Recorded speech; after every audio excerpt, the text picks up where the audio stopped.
Well, welcome to Mysterious Library. Tonight, Jason McLean and I will be looking at a classic of cryptid literature. Indeed, it chronicles what paved the way for much of contemporary Dogman lore, written by an author who was at ground zero and actually coined the term of Wisconsin's most famous cryptid. That's right, we'll be chewing the fat about Linda Godfrey's The Beast of Bray Road, tailing Wisconsin's werewolf.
Welcome to the Mysterious Library. It's another beautiful Tuesday evening. I'm here with Dr. Dean Bertram. I'm, of course, Jason McLean. And while the book we're talking about today was not, very old, so it wasn't deep in the catacombs, because of its cultural importance, the goblins actually moved it into their research library. That's what you're Now, saying. yeah, I didn't know it was in there. Oh, yeah, I didn't think so either. I'm like, this just came out like 2015. Why is it so far in? They're like, oh, no, it's in the research library because of its cultural importance. And I do have a bone to pick with you, Dean. Sure. The way it's supposed to work is I go to the desk elves. I ask them for the book. They're supposed to bring me the book. I'm okay with having to go into the catacombs because it gets my steps in. But Dean, when I got you have to go through the torture library or the torture room in order to get to the research part, right? I got there and the goblins were like, we're on a coffee break, so I'm not going to get you your thing. And I'm like, okay, well, I can wait. Dude, they take a 5-day coffee break. What the heck is that? What kind of union reg was that? You do realize all those books are guarded by a hydra, right? It's scary in there. I don't like going to that part of the library, to be honest. Yeah, I know. They're supposed to. I'm supposed to ask for a book. They're supposed to bring me the book. Instead, I'm having to duck and dodge a friggin' hydra. Don't get me wrong. They're the two head, the mini heads make them clumsy, right? And that's good. But they're ambush predators, so it's sort of like a crocodile, right? An alligator, you just kind of zig and zag. They got part of my pinky toe, Dean. Oh my goodness. I don't know if we're insured for that. Does our health insurance as Mysterious Librarians actually cover pinky toe loss? I think it covers paper cut. That's about it. Just the paper cut. We need to talk with the union reps. I am sick and tired of ducking and dodging hydras and ogres and having to bribe the Oompa Loompas just to get a stupid book, man. We gotta have a conversation. We gotta show some tough love here. Yeah, maybe we need to reunionize. Maybe the old union just isn't doing it for us. Exactly. So anyway, on that note, again, I got my steps in. I'm okay with it, but part of my pinky toe, Dean. But moving on, before we get to our conversation this evening, by the way, I didn't realize until just now that the image I got for tonight's book is that bad. Like, it looked great when I downloaded it, and it turned into this when I uploaded it. So we're gonna have to you'll have to pop the book up there. Well, here's the thing. I think the Yeah, image you was the 215 mhm. library issue, but this is the 2003 edition. Yeah, So it's a yeah. little different. It's the Beast of Bray Road. I like it. I like this little werewolf guy poking his little head. Where is he? Oh, yeah, it's There. great. Yeah, yeah. No, it's a much better image. I prefer it. Yeah, it is cooler. Yeah. It's way cooler. Anyway, but But how have you been? what a fantastic book, though. Oh, how have I been? I'm sorry. No, I've been. Today's my homeschool day with my daughter. I mean, we homeschool every day, but Mhm. we go to a community group today. So it's a long day because I live in the middle of nowhere, so that's an hour away. I'll tell you a funny story though. I don't often talk that I do these shows at school group because it doesn't really have anything to do. But Mhm. and nobody there was my Facebook friend, but somebody said, "Hey, do you do like a podcast?" And I'm like, "Yeah." And they're like, "I thought it was you." And my wife was like, "That's not Dean." And now, like everybody at the a number of people at the homeschool group watch and enjoy the show. So, to everybody there who's watching and listening, thank you. Hi, homeschool group. Yeah. So there you go.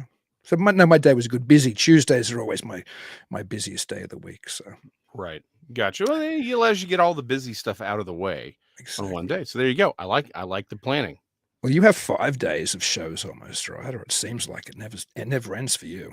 Well, 4 shows and a Bible study. I mean, yeah, it all kind of blends together after a while. So, but it's fine. Um, Doing a lot more artwork. Gonna start doing more on Instagram. Getting back to because I didn't even realize I had this in common with Linda Godfrey. I was just going back, listening to some other podcasts just to because I'm really more fascinated with the cultural aspect of the book because the book's great. We'll talk about the book, but I'm really more concerned, or I really like the cultural aspect. I didn't even know that because I knew she was a journalist and she was collecting these stories. It's how she got the book, but I didn't realize she started off as an editorial cartoonist. That was Mhm. that's how I cut my teeth, and so I'm going to kind of go back to doing that. The books I'm working on now are going to be more illustration heavy, Oh, so fantastic. I didn't even realize that we share that in common. So it was an interesting little thing. I was like, oh, I didn't realize that. Have you ever met Linda? I'm not sure if you've met her on the con circuit. No, I have She's not. a lovely woman. We did it at Midwest Widfest, the film festival I run in Eau Claire. We did the Mhm. world premiere of her documentary film, which she did with her son, Return to Wildcat Mountain, which is about the Yeah, black yeah, cat yeah, yeah, anomaly yeah. um, on the kind of the western border of in the Driftless area, it's called in Wisconsin. So Mhm. she's a lovely lady. And one of the things I like about Linda's background is exactly that. She didn't come at it as somebody who'd spent her whole life, interested in cryptids and weird things and the like. She came at it as you're right, somebody who was a cartoonist for a local paper in to the south of me in Wisconsin. And then she started to work for them in a more full-time capacity and became kind of a reporter Yeah. and then stumbled onto this story.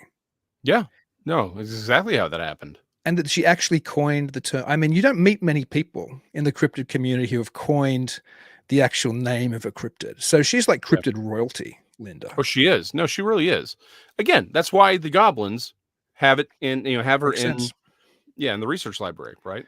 Makes sense. And what another thing I love about her writing, I'm sure we're going to cover all kinds of things, but because she's like John Keel in a way. Keel Mhm. came to it, of course, originally as a reporter. She came to it as a cartoonist come reporter. And unlike Keel, Mhm. who is hilarious because of his cynicism and he'd been a newspaper man for years by the time he was writing weird stuff. But she still comes to it with that freshness, and instead of the wry kind of almost often, cynicism of John Keel, she has who I Yeah. obviously adore. She has this real folksy kind of, even though she's a wonderful writer, she has a real folksy next door neighbor, best friend's mother kind of, feel when you read her. Like she's very approachable. And she is in real life as well, but it really shines through in the book. I think that the kind of the genuineness of Linda Godfrey. No, completely agree with that. And it's I like I like the sense of humor she brought to Mhm, it. Right. There's mhm. the book itself has an excellent sense of humor. Like I said, it's very folksy, um, very affable in a lot of ways. You know, Absolutely. Did you bring up Horace's comment? I'm not sure. I won't bring it up Not yet. again. Okay, we can flash that up now, even though we'll get to Yeah. it perhaps in a minute. Horace Smith, who Jason and I both had the pleasure of talking to on Talking Weird, another Yep. show on Untold Radio that I do every Saturday night with Jen Durrell, and Jason joined me when Jen was at a paranormal conference a couple of weeks back. But Horace Smith, who's we should just say he's astronomy and physics professor emeritus from Michigan State University, and we'll be talking about Michigan tonight, I'm sure, as we go further afield, as Linda does in the book. Horace says, are stories of dogmen entirely a recent development, or can they be connected with the fear of wolves found in writings of pioneer settlers of the Great Lakes area? That's a very significant question, and I would say it does tie in. I think there's a very long tradition of our fear of wolf, and I think that's why, or fear of wolves, and I think that's why Dogman reports resonated so deeply with people recently. But before we get to that, I did want to say one other thing about the book. I think the book's most fascinating because the book isn't what really gave birth to the modern Dogman phenomenon. But what did, I think, have a big part in giving birth to it was Linda's initial investigations, which are chronicled in the book. That's in a way why it feels like a John Keel book as well. There's that Mothman Prophecies element to it with somebody on the ground reporting on stories that are happening at the time. So Linda Godfrey kind of segues into the broader tale of Dogman and werewolves in America and werewolves internationally and all these kind of, the type of fear of wolves that Horace just quite insightfully mentioned. But she begins really by chronicling her own journey, how she became, as we were saying before, she was a cartoonist and then kind of a journalist at this local paper, how the story dropped in her lap and then how she followed it. And you see this story kind of explode as Linda is talking about her own experience as herself, where all of a sudden it's this international media event. She's getting people from all over the country. She's getting calls from overseas. Then it becomes obviously Doug Hychek, who is obviously the progenitor of Untold Radio Network. He did an episode on Monster Quest, of course, which looked at the Wisconsin werewolf. Linda's stories were at the heart of that. But before that, I think it had been on sightings. I seem to remember it being on who was he's gone now from Fox News. Who was their number one guy back in the day? Bill O'Reilly, I think. I seem to recall there was an episode. There was something on Fox. Yeah, so it kind of exploded from this little local story. And it just had legs. And perhaps as Linda herself mentions, if it had been a Bigfoot story, nothing probably would have happened. But it was a werewolf story. It was this very weird and interesting thing, which also indicates how this was at ground zero, along with another case we'll talk about in a minute. But the fact that this was so interesting to the national and international press. If somebody mentioned a Dogman today, it's become almost old news now. There are Dogman sightings left, right, and everywhere else.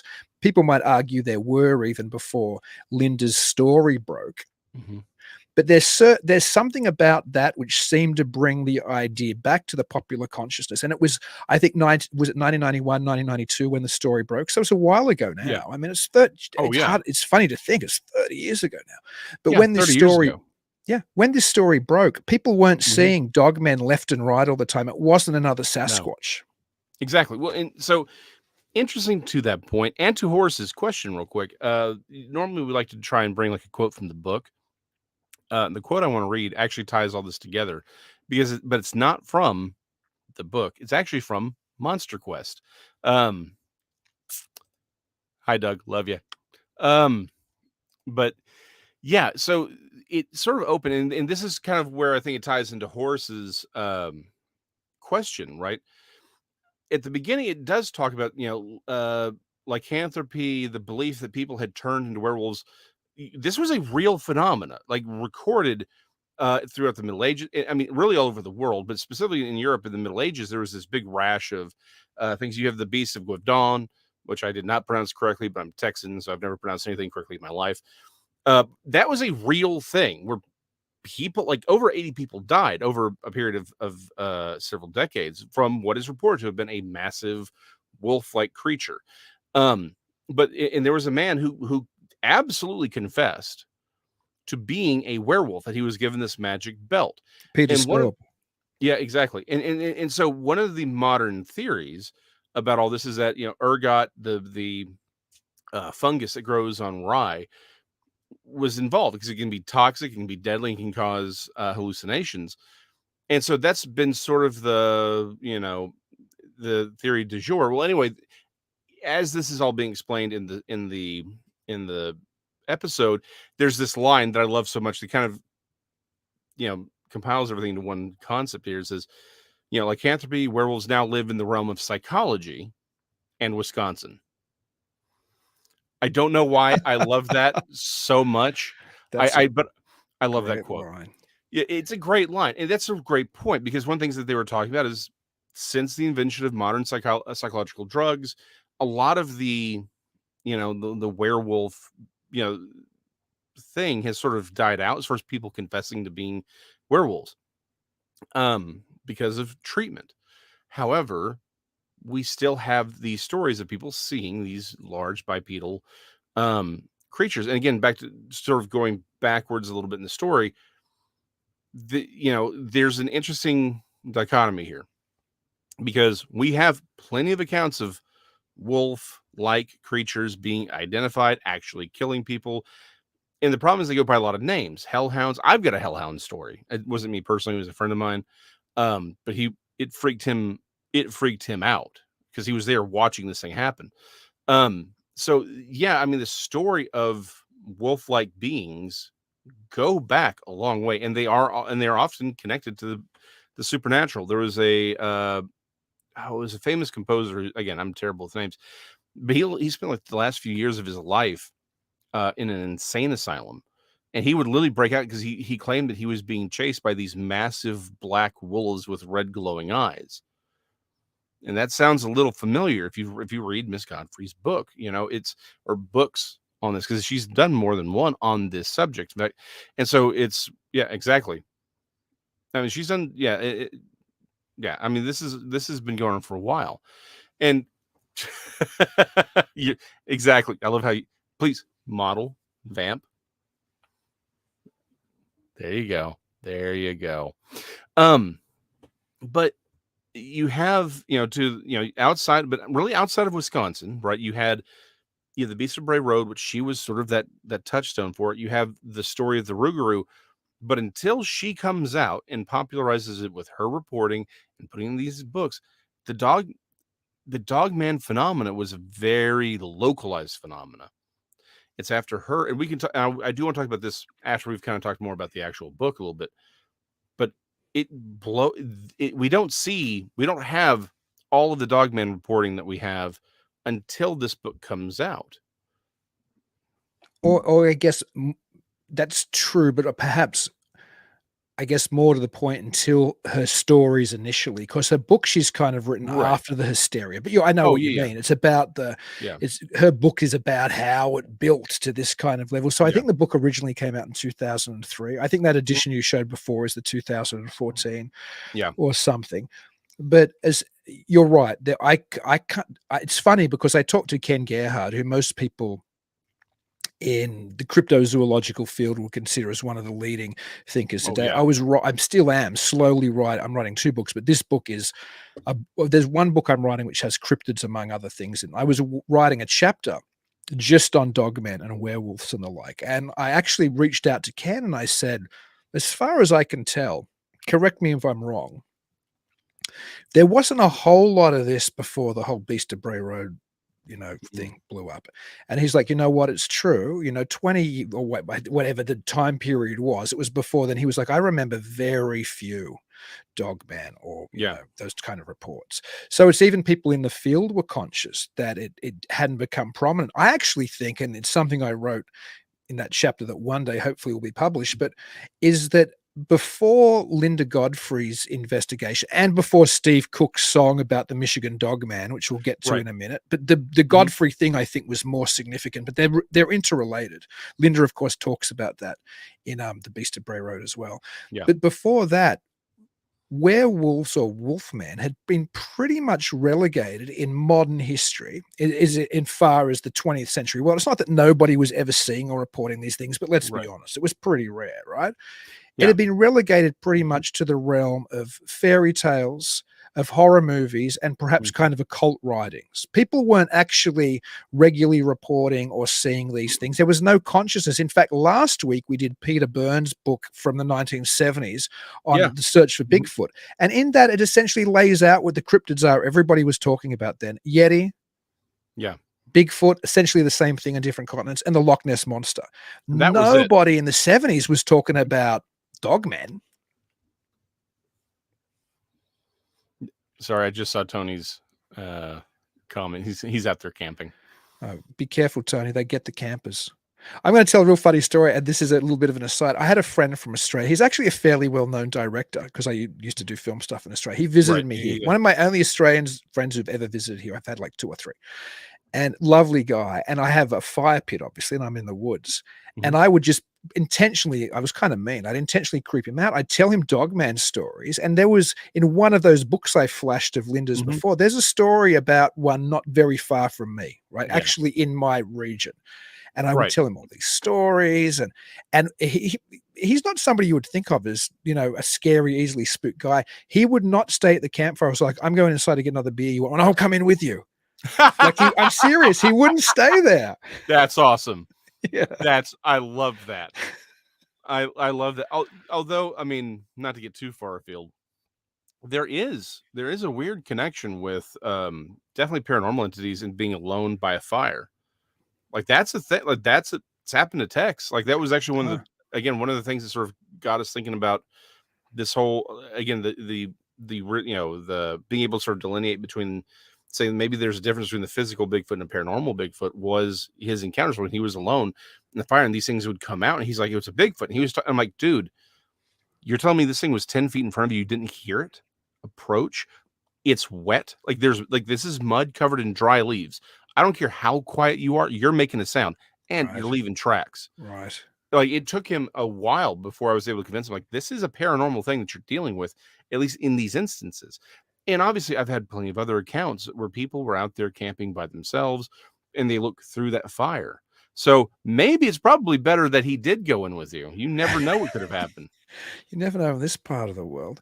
And that's something I love about Linda's book, incidentally, is in that final chapter, she lays out different possibilities. She says, well, maybe it's paranormal. Her favorite thing would be if there was this kind of, you know, this parallel evolution of, you know, dogmen. She says, I don't actually know if that's true or not, but I love that idea. At least she's honest and says she likes that. Are they coming off of UFOs? Are they like what John Keel talks about? Is it like a window area somewhere around Elkorn, which is where these things are seen into the south of me quite often, or they certainly were. I think they still are.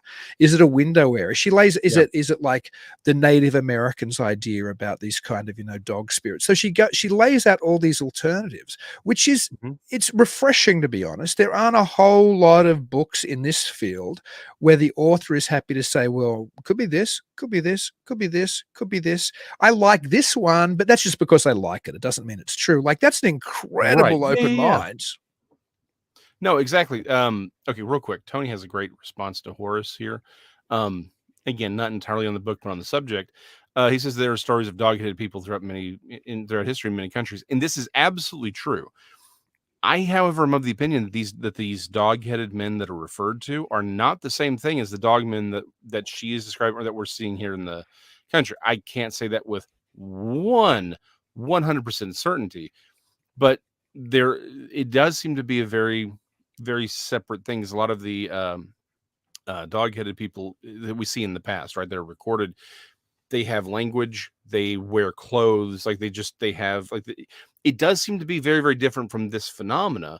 But going back to the book specifically, I do like that she brings up, hold on, I had to write these things down because I am terrible with names. You know, she like you said, she does talk about the paranormal aspect of this, right? And she does go back to the you know, to the First Nations people, which I love.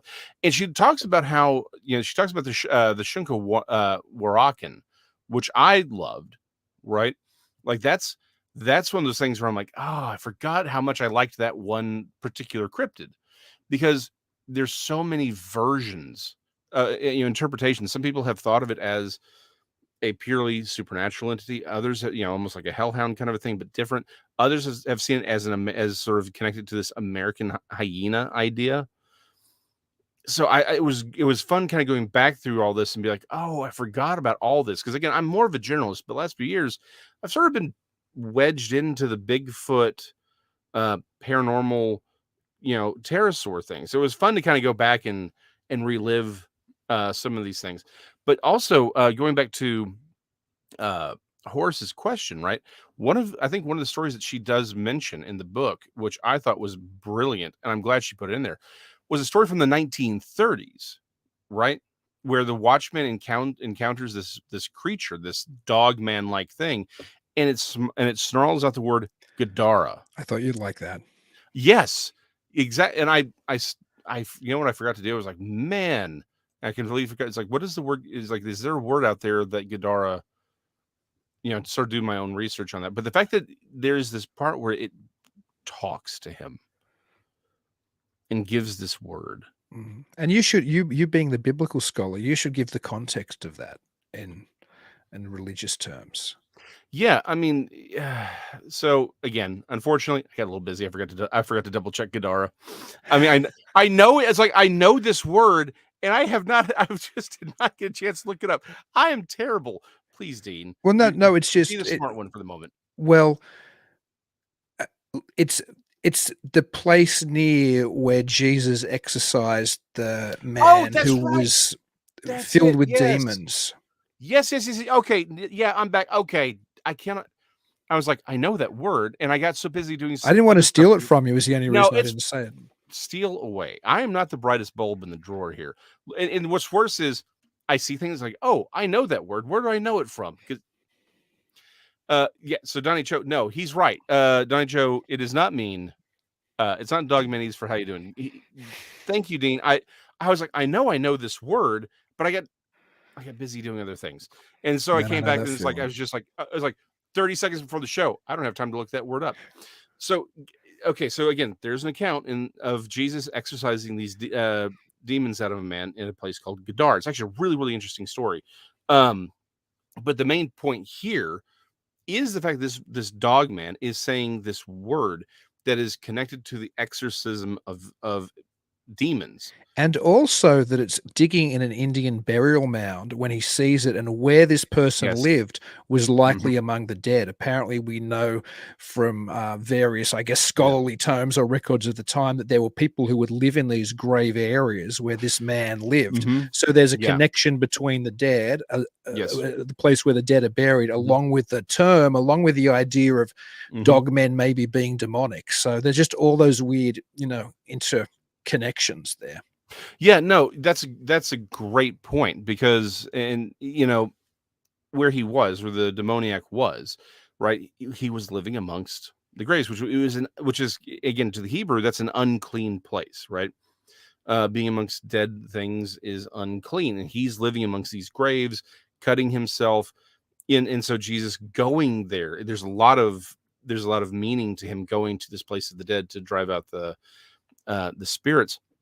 And so again, to your point, the fact of where this thing was, digging in this Indian burial mound, and again, the Beast of Bray Road itself is connected to that cemetery, right? Which is one of the reasons why, again, I'm willing to again, stepping away from the book for a moment, I'm willing to entertain that maybe there's more than one thing happening with Dogman. In the same way with Sasquatch, I think there's a physical thing, I think there's a paranormal, and that perhaps the two are not the same, right? I think there may, because sometimes the dog man's just out there eating stuff. Like, again, it's okay, Vincent. Just make certain you brought enough for the class. So, well, that's a good question. Hold on. Let me pull it. Yeah, I have it written. Sorry, Deborah. Well, that's why I have it written. So Gadara is Gaddarah, but it's been transliterated several different ways depending on the Bible you're reading from, because it's an English transliteration of a Hebrew word. I lost my train of thought. Dang it! That's so I've Amtracked. Again, this ties back to the strength of Linda's book. There aren't many cryptozoological books you would read which would give you the option of, well, maybe it's a physical, actual creature.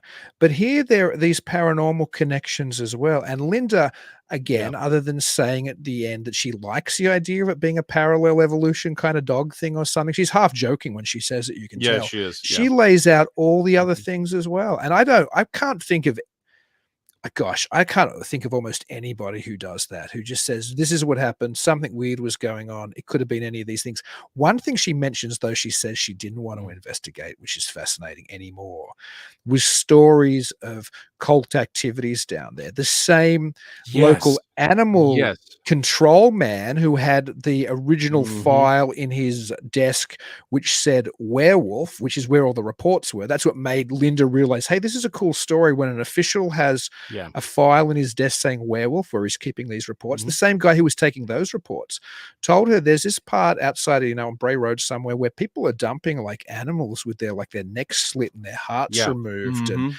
I've Yes. heard that there's maybe cult activities and all these other people coming forward too are saying, they think there's there's cult activities going on Mhm. here. There might be some kind of weird satanic activity or something.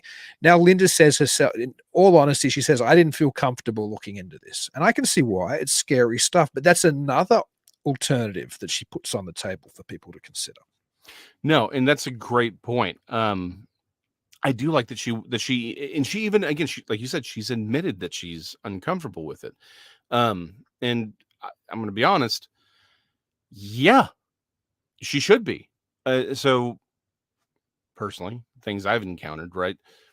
Uh, and I love how people are always like, "Oh, Satanists, they're just atheists." It's like, no, no, no, no, no. There's the Church of Satan.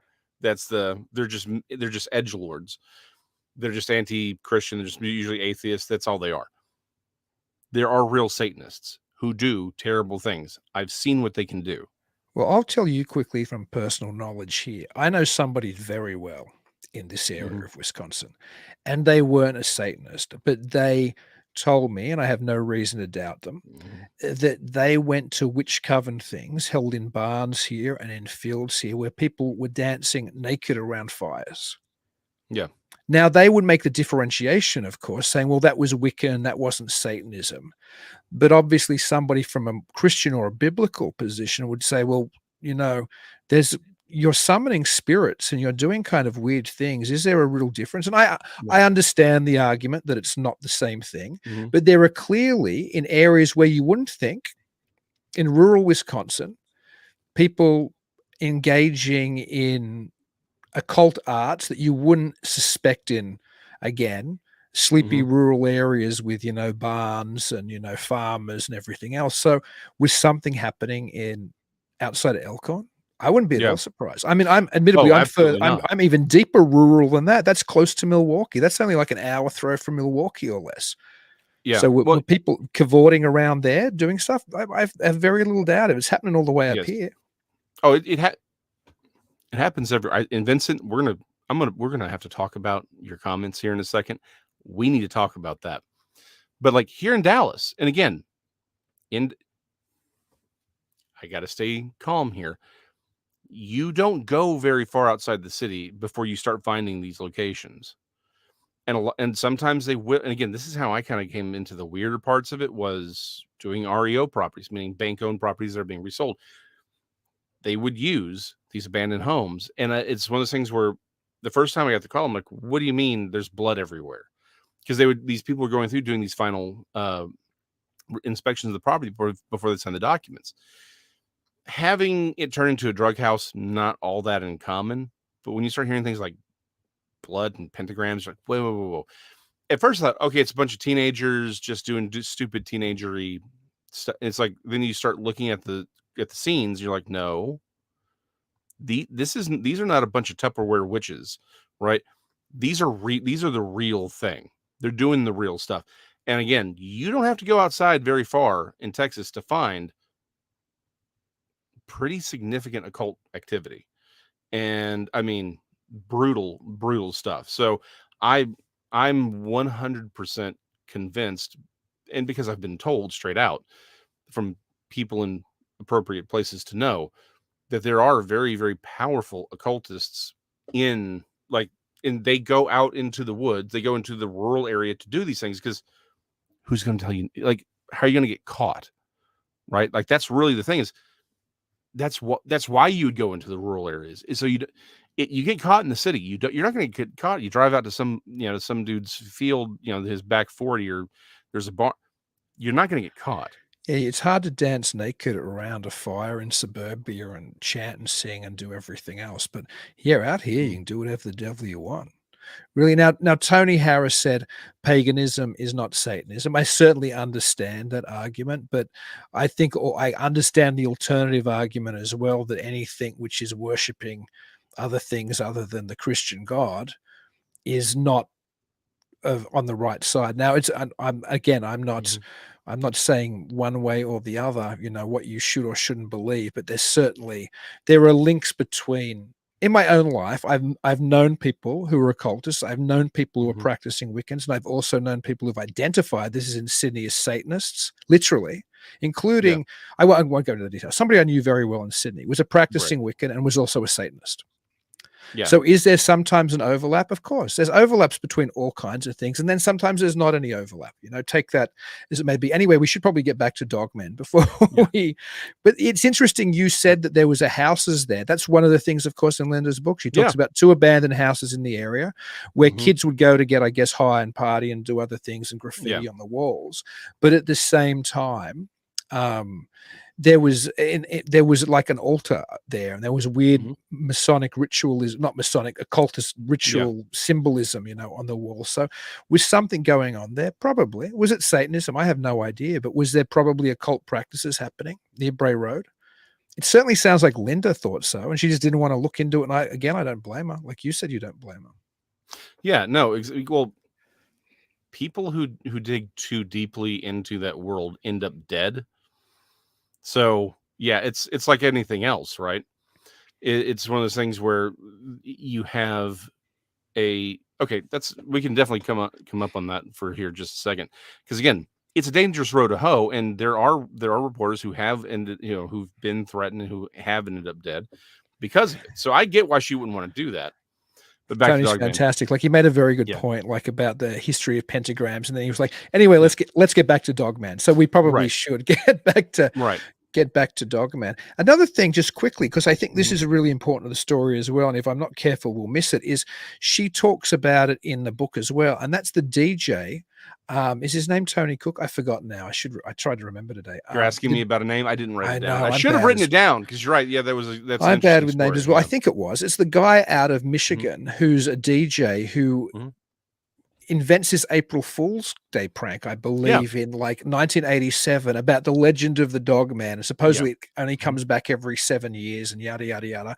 But when the radio station aired this hoax song, supposedly they were inundated with calls of people saying they'd experienced the Dogman. And so the Michigan Dogman flap got media attention above and beyond just Michigan as well. Now, I don't think it was quite as big as the Bray Road flap of Linda later, but it still got media attention. Of course, that same DJ was involved with what was really rather significant footage back in the day. Remember that footage of what looked like a 1970s old Super 8 footage, and they discovered supposedly, and it looked like, people riding old 70s snowmobiles and working on old 70s cars, and everybody looked like hippies. And then at the end of it, there's this non-bipedal but weird wolfy type creature charging at the camera, and then it kind of just stopped.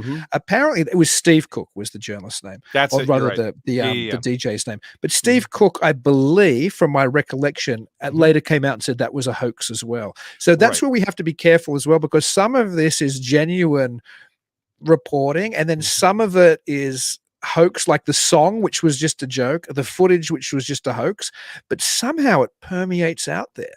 Somehow these things, and whether they become like, I mean, it's a throwaway term, and whether they become like tulpas, and I don't actually mean that in people are generating consciously these thought forms to do their bidding, but whether somehow when we're presented with these ideas, whether we start to think, the Gable video, thank you, Vincent, that's exactly what it was called, whether we actually begin to then perceive these things, whether our subconscious is somehow tricked and we see, just a big dog and we think it was something uncanny, or whether we actually project this, or whether something opens and enough people believe in it and all of a sudden these things Yeah. are able to come back Mhm. into our world. Who knows? But you can't dismiss the significance of Linda's writing and then it becoming international. Yeah. Steve Cook's April Fool's Day song, which then Mhm. spurred all this stuff, the Gable Yeah. video, which all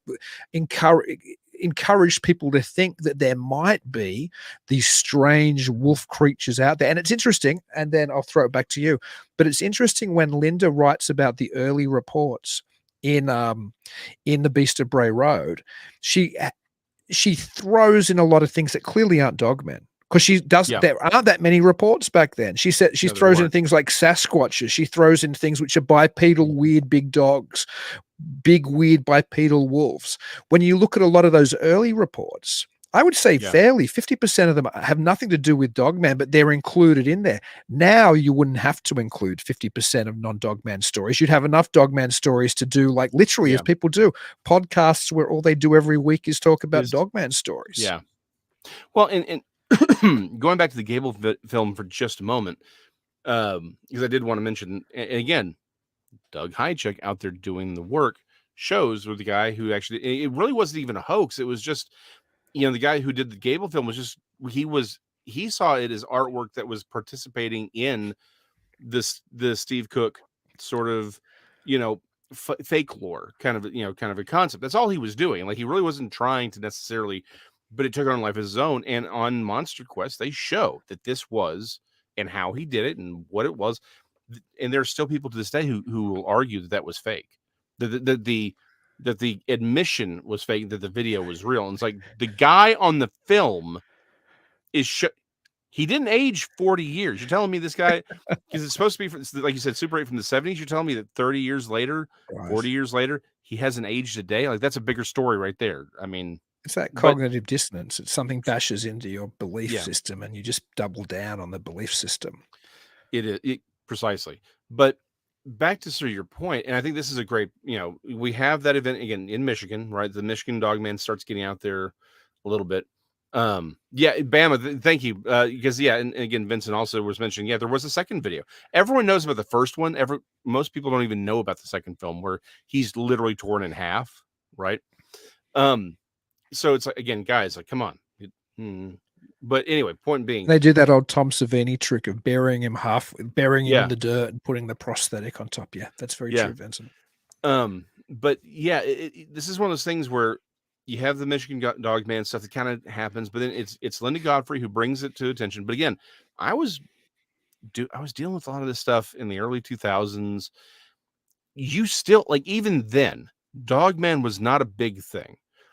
I'm not saying that no one saw Dogman before them. We've been saying the entire time there's a history of these things. Tex saw one a long time ago, like well before all this, when he was 16. So that was like, what, Ot Diggity, I think Danny kind of made that point too. Maybe the hoax itself emboldened those with actual experiences to revisit their own personal Dogman encounters.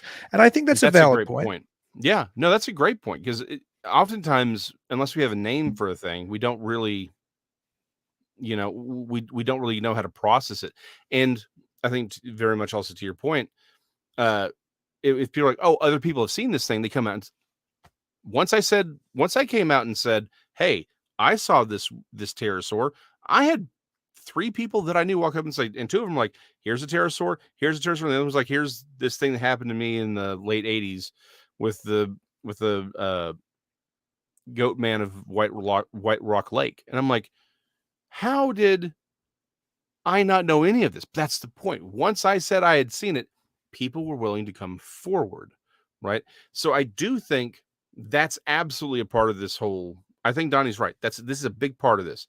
However, that having been said, I think we cannot, and I'm glad that Linda very much presents that paranormal aspect to this phenomenon, because I'm getting reports of Dogmen where it's like, okay, this seems a little weird that we're getting it again in Dallas, Texas, or in a suburb of Dallas, Texas. I can buy one thing, I can buy this other thing because there's this connection, there's this sort of this longer history there, but this stuff comes out of nowhere. Like, it Yeah, just becomes a little hard to believe. Well, and she does a great job of connecting the red glowing eyes, right? And I do think once you start getting into creatures with not eye shine, which is reflected light, but self-luminous red eyes, at that point, I think you are dealing with an entirely different, you know, dog. well, you're certainly hitting something paranormal. And I think the two theories, and we've talked Mhm. about them both, which I'm most comfortable with, or I think most likely, one, that there's a type of social contagion, which we hinted at, that when Yeah. this is talked about and all over the media, then people are likely to identify something which they're not sure of as that weird creature was, which Mhm. was explained. I also think the more paranormal version of that social contagion is Yeah. that maybe something manifests the Mhm. way that we expect it to manifest, or Yeah. maybe something is so codependent upon us that it just feeds off our fears. Literally, that almost sounds like a horror movie cliche, but I suspect that there's something to it. Yeah. Now, so I'm torn. They're the two ways I'm torn. I'm torn either this is all Mhm. social contagion, or maybe this is like social paranormal contagion. I Mhm. find it very difficult to believe that there are bipedal, physical, real animal wolfmen prowling America and have been since presumably white man colonized here and before. They've always presumably been here if they're real physical Yeah. beings. And Linda mentions in the book to kind of to counter that type of, well, where's the body, she does something very similar to Peter Burns. She says, well, there's a common argument that, bones would be dispersed and everything else. Mhm. I don't ever care about where's the body. I care about why somebody hasn't shot one, because again, we're in a country, God bless the Second Amendment, I'm serious when I say that, there's more guns than people. Yeah. If there were really wolfmen running around, they would have been shot. Dogmen running around. In fact, I've talked about it before because it's in the same book where I write about Bigfoot. The amount of cases where people have shot at things like this, Mhm. Bigfoot, Dogman, whatever, and there's nothing ever happens. Right. They're astounding. So that either means one or two things. People are hallucinating, which I don't believe. I believe sometimes people misinterpret what they see, Of course. Of or course. it's paranormal and it's Mhm. not a physical Dogman running around. I just Yeah. can't believe since settlement onwards that there hasn't been somebody who shot one of these things if people have seen them. And in the last 20 years, when they're like people see them as often as Sasquatch. Now you can Mhm. argue, well, he didn't shoot the Bigfoot because it looked too human, and he was worried that it might be a man. That's a very and even hunters say that. I was going to shoot the Bigfoot and then I couldn't pull the trigger because it looked like a human. Are you Mhm. trying to tell me somebody with a gun pointed at something with a dog-like head and looked like a werewolf from The Howling wouldn't pull that trigger? Because I'm Yeah. telling you, I'd pull that trigger. Yeah. No, well, A Bigfoot, I mightn't pull the yeah. trigger on, to be honest. If I really saw a Bigfoot, I may very well not pull the trigger on that thing. But if I saw something with a dog's like head, something like out of a horror movie snarling at me, Yeah. yeah, you damn sure I'd pull that trigger on it. Yeah. Exactly. It's like, and then you get rich and famous. But that's a great point, and I like Danny's point, right? So a group generated tulpa sort of idea, and I think this is a this again, Joshua Cutchin, right? Again, going to jump books for just a moment, right? You know, he's pointed this out that it does seem like this phenomenon again when we talk about communion. We're good. Like, there is a theme on a lot of this stuff where it's like it seems like if you sort of remove the what does it look like, and then you go to what is the situation, what is actually happening, how do people, you start noticing there's a lot more overlap in a lot of this stuff, and it just all looks different. So to your point, it may be, again, I asked this question a week or so ago on one of the other shows. Maybe the difference between a tulpa and a supernatural being taking a form that we'll accept, right?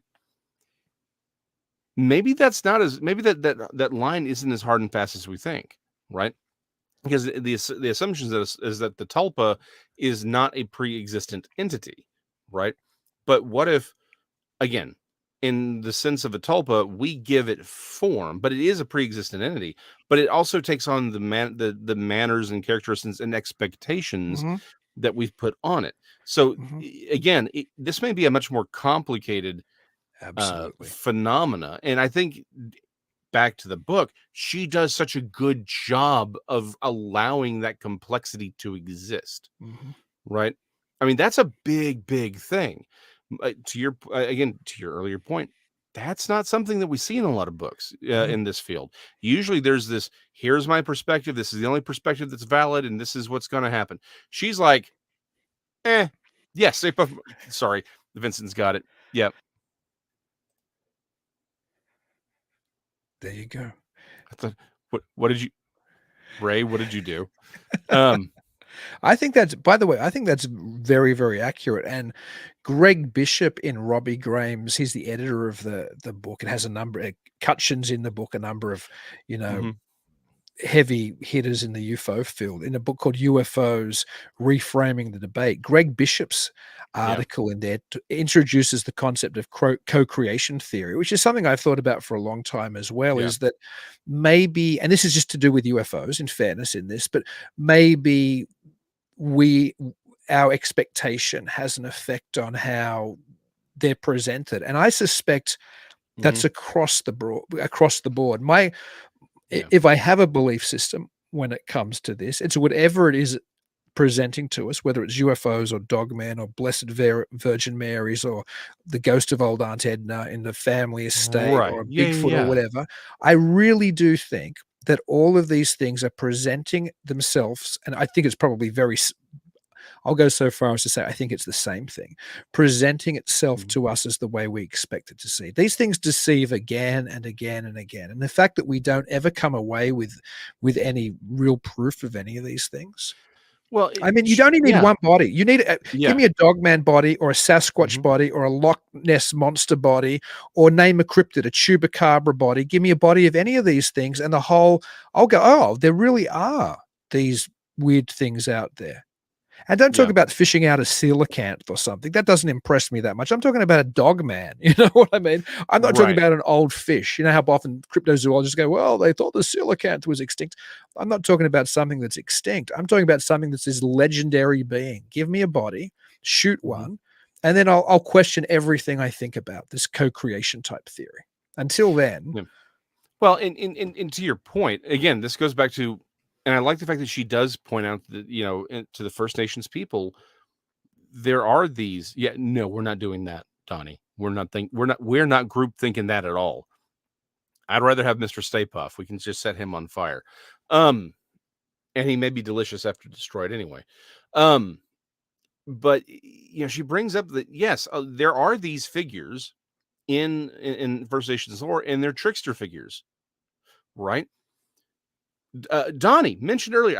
I just hold on. Let me see if I can pull it back up. Earlier, that's one of the things he talked about is in Korea. There's a bipedal fox-like yeah, entity that was a again. really good comment because it was related to us Yeah, talking here it about is. dogmen Yeah, hanging around graveyards. right. Yeah, the Korean fox-headed bipedal creatures spotted near graveyards. Yeah, kumiho. Yeah, thank you. I'm more familiar with the fox-tailed stuff from Japan, but yet thank you, Donnie. That's a great point. And it's like, okay, so here, what do we have here? We have these dog-like creatures, bipedal dog-like creatures, clearly paranormal, hanging out around graveyards, trickster spirits. Like again, the fox spirit from Japan is a trickster spirit. At some point, you kind of have to stop and say, okay, I'm seeing a recurring theme here, right? And I've got reports of dogmen, but I've got reports of them with digitrade legs, human-like hind legs. I've got them with antlers. I've got them with cloven hooves for their hind legs. At a certain point, you have to say, you know, perhaps we're not looking at a naturally existing creature frolicking around, right? Again, there's reasons to think that there could be a physical Bigfoot, or again, we have we at least had a skeleton for the Cadborosaurus, right? Which is a type of sea serpent. Like from time to time, there are reasons to look and say, yeah, there's a physicality here. Not with this phenomena. Because, yeah, for every one story that there are of these things crossing the road or eating roadkill, right? Okay, that would kind of lead you towards there being a naturally existing creature. It's like it talks, right? In its reference is specifically into the demonic realm. Again, they have all these differing features. They appear and disappear. Red glowing eyes. There's all these other connections that makes you go, yeah, but in totality. So I am willing to separate. Maybe there is something out there, right? There was a creature that looks very much like a dogman in the fossil record. The giant lemur, if you're a Zafranc fan. Um, But somebody would have shot one of them if they were still lurking around. I'm pretty sure. I'm certain that they would, but it's like there is at least okay. I'll say, look, I hold out maybe there's something, but I don't think that it accounts for 90% of what we're seeing, right? I just don't. It's just there's too much of these stories that when you look at them in totality, you're like, yeah, this ain't some dog-headed critter running around just pooping and sniffing around. Like, this is something paranormal. So it's the same. It's the nine-tailed fox in Japan. Okay, cool. Oh, there you go. Which would make sense because obviously there's a lot of connection between Korean and Japanese. Not always pleasant cultural exchanges, we'll say. That's true. There's a number of interesting paranormal antecedents to modern Dogman as well. Linda mentions two of them in the book, which I mentioned before. I forgot they were even in here until I read them. That there's two of the classic late 19th, I think early 20th century books on werewolves. Both mention this alternate story. They're very similar, so the sense is one probably cribbed from the other, of people who discover what looks like a werewolf skeleton, like the body of a man and the skull of a wolf. And then when they take it home, a werewolf ghost, for lack of a better term, comes and terrorizes the house, and then it disappears when they get rid of these bones. There's also fairly well known in 14 Fields story, mystery, enigma, whatever, called the Hexham Heads, where in Hexham in the UK, these two little I guess artifacts, these two old sculpted heads were discovered in some suburban garden, I think dug up by a couple of kids, and they were given to a local, I believe, anthropologist or archaeologist or some such. And when she had the heads in her possession, a strange werewolf-like apparition appeared in a house, and it was clearly an apparition. There's also in some of Linda Godfrey's books tales of werewolf-type creatures appearing inside houses and then disappearing. I think there's one in Eau Claire, which is ironically where I run Midwest Weird Fest. So there's a lot of stories about these sightings where people are able to identify just because they're so weird. And there's and one of those older werewolf books as well. I think it's the one by, what's his name, Elliot O'Donnell or somebody. There's also the tale of a werewolf being appearing in somebody's house on Christmas Eve, which has been haunting the house as well. So there are a lot of tales in the historical record, as well as in the new record, if you look at Linda Godfrey's books, about these things that appear like werewolves in places where they're clearly not wild animals hiding in the woods. They're in somebody's living room or somebody's bedroom, or in somebody's staircase, and then they disappear. So when they look so similar to the creatures being reported on the side of Bray Road, for example, then you have to think maybe that Bray Road apparition has something in common with that thing that appeared in somebody's bedroom 2 hours to the north. You know what I mean? Oh, exactly. You have to. And I love the fact that she does this work, because again, going back to what I think is a great and very valid criticism that you've made, and not just on this episode, but on a lot of episodes, where it's like most books only give you that one perspective, right? They're not going to give you all of the other some of these broader contexts. I love that she does give you that context to say, hey, take of it as you will, but here are these connections. And again, the fact that she does point out these Satanism connections. She's like, look, I'm not going to go that far into it. Again, good for you. It means you're still here to tell the story. But yeah, the fact that she gives you the complexity of these contexts, I think, is really, really important. And again, it's what makes this book stand out amongst others, where it's, again, she's a reporter. She knew what she was doing. It's well written. And I'll sum up the book this way, because at this point we're kind of we're flogging a dead dog man here. She has a very affable writing style. She does a great job of telling these stories and giving you these accounts and giving you context that allows for a more complicated, complex understanding of the phenomena without trying to say, I've come to the conclusion. Here is the absolute answer to this problem. She doesn't do that. And it's very easily readable. So many, again, if there's one complaint we have about a lot of the more modern books, people writing them don't really have that kind of skill level to write them appropriately and to give you something that's entertaining. Linda Godfrey covers all those bases, and I really appreciate the heck out of her work for that.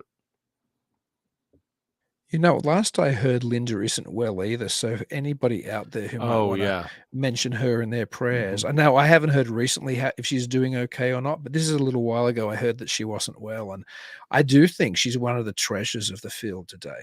So let's hope that she gets better and gets better soon, because a cryptozoological, Fortean, ufological, whole weird world without Linda wouldn't be the world that I like to move in. So let's hope she gets better soon.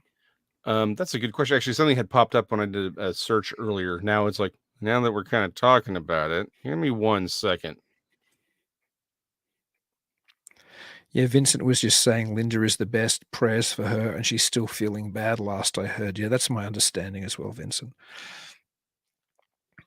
So let's hope she's better soon. But her books are wonderful, and anybody with an interest in the Dogman field, I flashed up, I think she's got 4 or 5 books in that field, not to mention her other books. Indeed, her Weird Wisconsin, which is part of the Weird US series, was the first book I discovered of Linda's. It was when I moved to this state, and I was in Wisconsin Dells, which is like the tourist, I suppose, trap of Wisconsin, where all the water parks are. It's a lot of fun anyway. And I was eating at, I think it was like a Paul Bunyan breakfast steakhouse or something, with a big statue of the legendary figure of the Northwoods, Paul Bunyan, outside. And inside, amongst various other books on the region, they had Weird Wisconsin. So I picked it up and I bought it before I sat down to eat. And I was reading it while I was sitting there. And it was just, this was very early in my time in Wisconsin. And thanks to Linda, I realized how freaking weird this state is. And later, when I wanted to do a film festival here, because I'd run festivals in Sydney for probably, I don't know, a decade or more, I was seeing, what could I do here? And I thought, I could do a weird film festival. It was Linda's book that gave me the idea. And I went Midwest Weird Fest. There you go. Yeah. There you go. Yeah, no, she is still with us, but she is not feeling well. So something popped up. I was like, oh, that can't be. It's a Linda Godfrey obituary. And I'm like, that can't be. I would have heard that. I would. Yeah, I was like, that can't. That's why I was double checking. I'm like, I'm going to feel really awful if I didn't do the due diligence on that. So yes, obviously, Linda, if you see this, we're pulling for you. We really want you to, you are a treasure. Mm-hmm. Absolutely. You're a national treasure, particularly in this industry and in this genre. And you do a darn good job. Right. And we need another book from you. This was her last book, by the way. The last book she's written was I Know What I Saw, which came out just before. Yeah, it's a great book, which came out just before we had her to Midwest Weird Fest with her Return to Wildcat Mountain. Is that the name of it? I think so. Documentary. So people should read that as well. And that's loaded with everything from Sasquatch to UFOs to weird Dogman type reports. It's fantastic. Yeah, no, we do love you, Linda. We do. Yes, Vincent has said it perfectly. We love you. Yes, we love you, Linda. So, Well, I suppose that's all I've got for this episode. I can't say enough about how wonderful that book is and how I think, in a way, inadvertently, Linda Godfrey may have shaped the modern Dogman mythos. I don't think that was ever her intention, but I think it had something to do with the popularity that followed. Oh yeah, no, it's clear she wasn't setting out to create this thing, but she did. And first of all, I'm glad it's her, because somebody else would have tried. I don't think anybody else could have pulled this off the way she did, because again, the reason her book comes off as she comes off as very affable in the book, and the writing style is because she's a genuine person, right? She's a very genuine person. She's a very genuine author, and it really comes across. So on that note, I've actually done something for the first time in all of our episodes. Oh, wow. I have the name and title of the book we're going to talk about next week. I know. It's like the last couple of weeks, we're like, well, what are we going to talk about next week, Dean? And you're like, Jason, what are we going to talk about? And I'm like, I don't know. I haven't moved my stuff over to this laptop. I have it now. For the first time ever, we can actually tell you what we're going to talk about. Meeting the Other Crowd, The Fairy Stories of Hidden Ireland by Eddie Linehan and Carolyn Eve Green. And a smarter person would have pulled the cover image for that too, but I am not a smarter person. Well, it's a lovely cover, but it's essentially just like almost a Middle-earth line of trees, as you can imagine, going into a very Celtic-looking type circle. And Eddie Linehan, speaking of living legends, he's probably the greatest collector of folklore. He's a national treasure of Ireland. I think he's an international treasure. If you before next week's episode, if you don't have a chance to read the book, go and Google Eddie Linehan and watch him tell some of his stories about the fairies and islands. You'll be addicted. You'll just want to watch show after show of him telling his stories.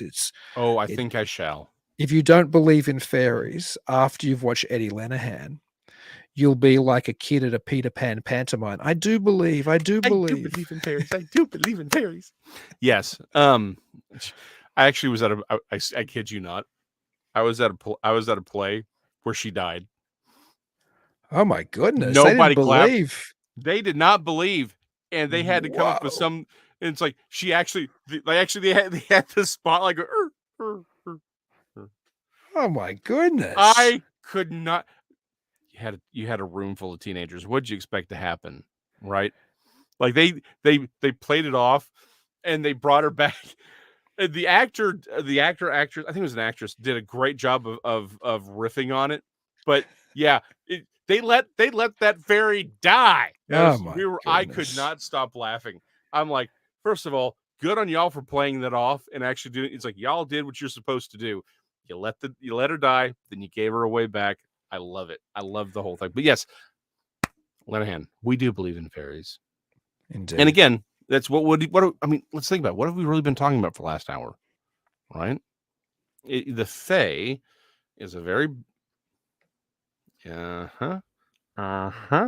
So again, next week we're going to be talking about Meeting the Other Crowd, The Fairy Stories of Hidden Ireland by Eddie Linehan and Carolyn Eve Green.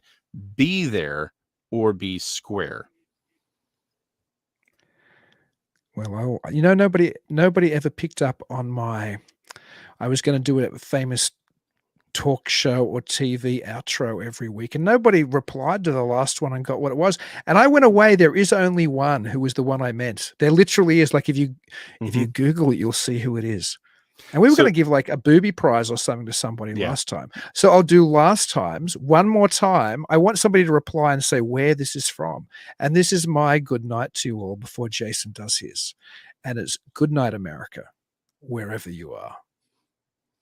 So no one threw you a bone? Nobody got back to me and said who it was. Now they can again. What radio host or TV host, fictional or real, said that is his outro every episode? Let's throw a bone, maybe something to chew on. Good night, everybody.